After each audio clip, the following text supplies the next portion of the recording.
على الهاتف صاحب السمو الملكي الامير عبد الرحمن بن مساعد رئيس مجلس اداره نادي الهلال. مساء الخير سمو الامير. مساء الخير اخوي ضيفيك الكريمين، اقدرهم واحترمهم الاخ سلطان والاخ خالد.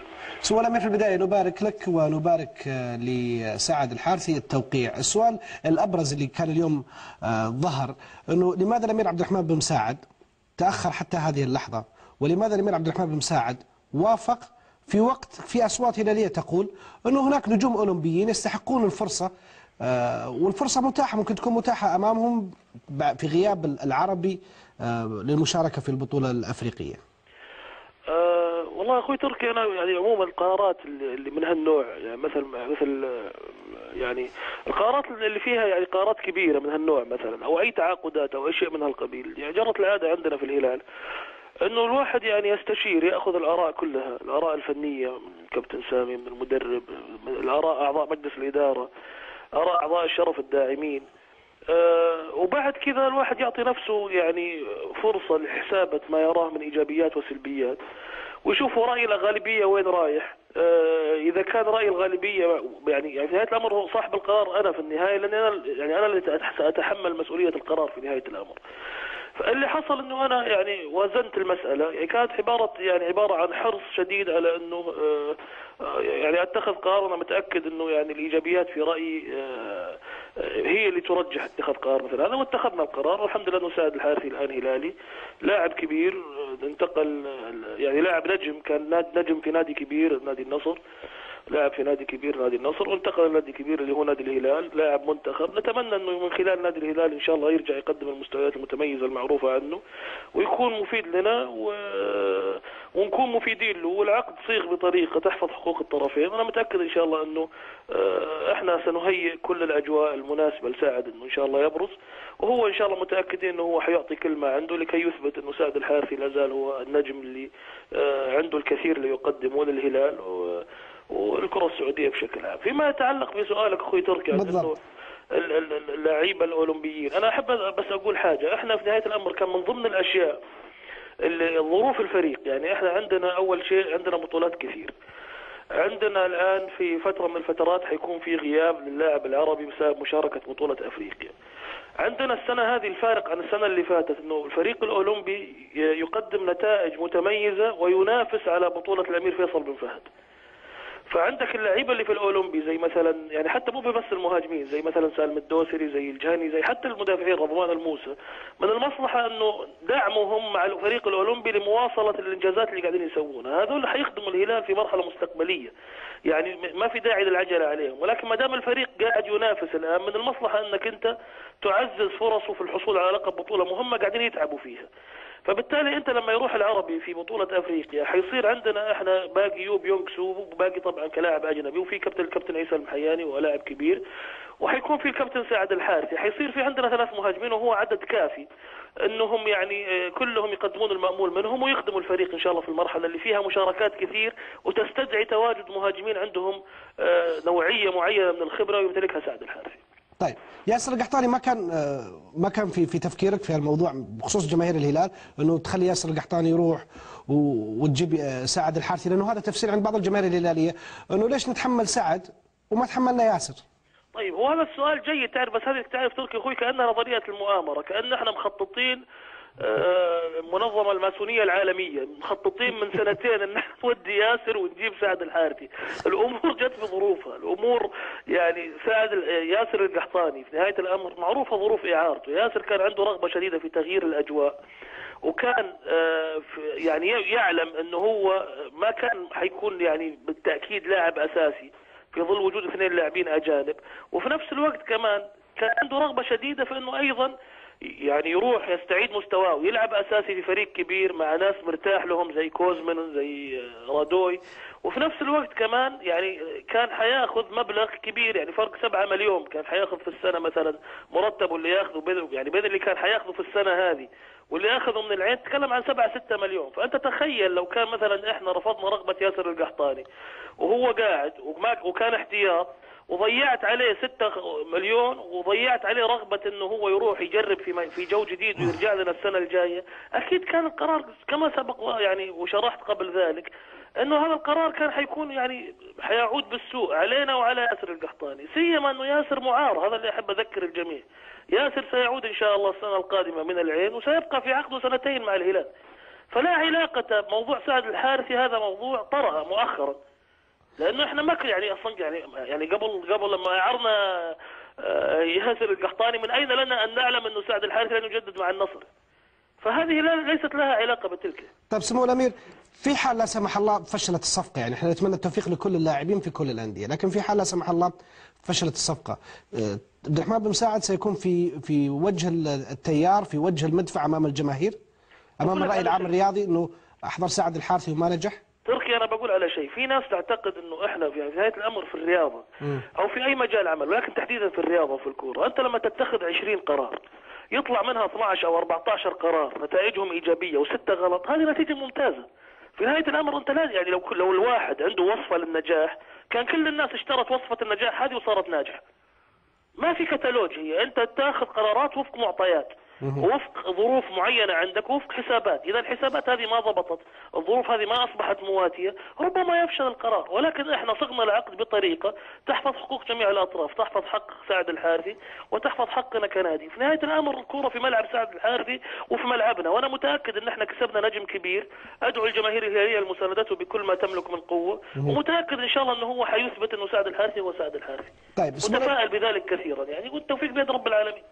خلينا ناخذك سمونا من موضوع ثاني اذا تسمح لي، موضوع الاجتماع المقرر انه يقام في الايام القادمه حول موضوع سقف الرواتب ورؤساء الانديه المجتمعين بالمبادره الهلاليه، والسؤال اللي يظهر يعني نادي مثل نادي الهلال يدفع الملايين في اللاعبين الاجانب، ظهر سؤال يعني تساؤلات انه ليش اداره الهلال تدعو لوضع سقف للرواتب للمحليين يعني والاجانب لا، يعني حلال عليهم حرام علينا. هذا سؤال جيد واشكرك انك سالته اخوي تركي. اقول لك ليش، لانه انا على فكره السؤال هذا وجهت به من لاعبين سعوديين بصراحه، من لاعبين في الهلال قالوا طب انتم ناويين تحطون سقف، وانا بتكلم عن موضوع السقف الان، ولكن اجابتي كانت كالاتي: انا اتكلم على الاقل على اللعيبه الاجانب اللي جبتهم فتره ادارتي. اللعيبه الاجانب يا تركي سعرهم فيهم. احنا جبنا تياغو نيفز ب6 مليون ونص وبعناه ب8 مليون ونص. جبنا رادو يلعب معنا 3 سنين بعناه بنفس القيمه. يوسف العربي الان انا عندي عرض له باكثر مما جبته فيه ب4 مليون يورو. فهاللعيبه هذه اسعارهم فيهم، لا تقارن المساله، خصوصا ان احنا نجيب لعيبه من نوعيه لعيبه تلعب في دوريات اوروبيه وفي اماكن معروفه وتلعب في منتخباتها والعين عليها وقيمتها السوقيه عاليه، وكمان اعمار سنيه صغيره. فبالتالي انا لو كنت مثلا والله جبت لاعب يعني اجنبي جاء عندي وفشل ذريع وما جاب قيمته ولا جاء فيه فلوس، ذيك الساعه ممكن يكون السؤال مطروح. لما تكون البضاعه اللي عندي مثل ما يقولوا مضروبه، لكن لما يكون اللاعب قيمته فيه وقاعد يجيب لي ارباح، هذا السؤال لا ينبغي ان يكون مطروح على الاقل على اداره نادي الهلال حاليا. طيب ايش اللي حتناقشوه في الاجتماع؟ موضوع السقف انا اشكرك انك انت طرحته. على فكره في ناس يعني انا الى الان يعني مثلا حتى لما قيل على انه انا كنت متردد عشان موضوع ميثاق الشرف، انا لا زلت مقتنع انه ميثاق الشرف ما له دخل بانتقال الانديه بين بعض. ميثاق الشرف اصلا اقر نتيجه التصريحات والشحناء اللي تؤدي لعنف جماهيري، وجاء اصلا بتوجيه من المقام السامي للرئاسه العامه لرعايه الشباب لضبط الامور وانها ما تخرج عن الاطار اللي ممكن يودي لا قدر الله الى امور لا يحمد عقباها، وضبط التصاريح وضبط الامور بين الانديه. اذا كان احنا قلنا، اذا كنا احنا متخيل او فاهم انه احنا والله اجتماعنا انه السقف هذا انه لاعبتنا يقعدون عندنا ولاعبتكم يا الشباب يقعدوا عندكم، ما عاد في احتراف. المساله ما هي بكذا. المساله باختصار كانت، واحنا على فكره في ناس فهمت انه السقف هذا معناها انه احنا يعني سنقطع رزق اللاعبين او ان حاسدينهم، او انه انا عموما اؤكد ان موضوع السقف هذا سيفشل، لن يكون من ضمن الاشياء الاساسيه موضوع السقف. ليش؟ لانه اول شيء مو كل الانديه مشاركه فيه، في انديه مثلا نادي النصر الشقيق ما وافق على المشاركه في الاجتماع هذا اللي يخص السقف. ثاني شيء الرئاسه العامه لرعايه الشباب او الاتحاد السعودي لكره القدم لا يستطيع ان يقر سقف اعلى، يعني القانون لا يسمح له انه هو يقر سقف اعلى، وحتى لو اقر حيصير في مجال التلاعب من تحت الطاوله. بمعنى لو انا مثلا مقر سقف اعلى 4 مليون او 5 مليون وجيت عرضت على اللاعب 5 مليون، وطبعا السقف الاعلى نظريا النادي الثاني عرض عليه 5 مليون، ممكن يقول لي انه انا لا بروح للنادي الثاني، فاقول له ليش انا عارض عليك نفس المبلغ؟ يقول لي انا ماني مرتاح في النادي، ماني مرتاح مع الاداره، يعني في وياخذ من تحت الطاوله. هذه ما لها حل. الهدف من هالموضوع وطرحه انا يعني ارجع اقول انا لازم احنا بالنسبه لنا في نادي الهلال حنحط سقف اعلى، لانه المساله ببساطه ان احنا ما نلتزم بامور مداخيلنا ما توفيها. انا ببساطه شديده يعني هي مساله هي المخيف في الامر تركي اللي خلانا نعلق الجرس، انه اذا احنا بنجاري اللاعبين في طموحاتهم ابرك ساعه يستاهلون، بس ما في فلوس تغطي. يعني انا لو قلت لكل لاعب قال لي 7 مليون في السنه، لو اعطيت 5 لعيبه كل واحد 7 مليون في السنه، هذه 35 مليون.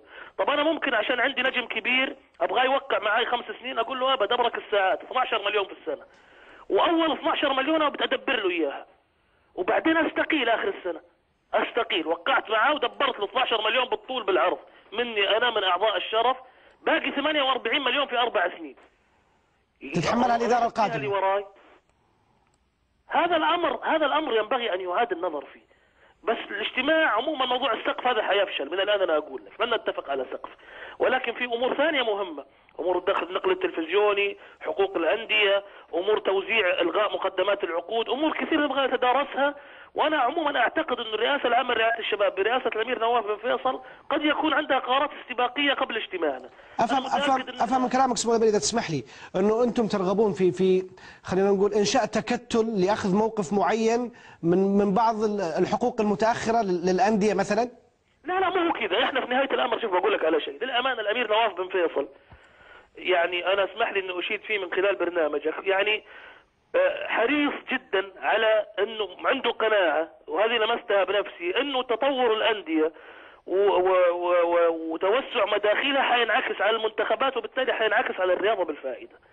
احنا اللي ندعو اليه عده اشياء نطلبها من الرئاسه العامه لرعايه الشباب والاتحاد السعودي لكره القدم يساعدنا فيها، علشان يعني منها مثلا تفعيل رابطة دوري المحترفين، بحيث انه اي قرارات تخص الاندية وتخص مداخيلها نصير احنا شركاء فيها مستقبلا في كل ما يتعلق بدخل الاندية، سواء من مبيعات، سواء من نقل تلفزيوني، غيره، سواء من الغاء مقدمات العقود، سواء في الزام الاندية بتطبيق لوائح انضباط مثلا يتفق عليها، بحيث ان احنا نضمن انه اللاعب يعطينا الحد الاقصى من امكانياته، وفي نفس الوقت اللاعب يضمن انه ياخذ حقوقه في الوقت المناسب.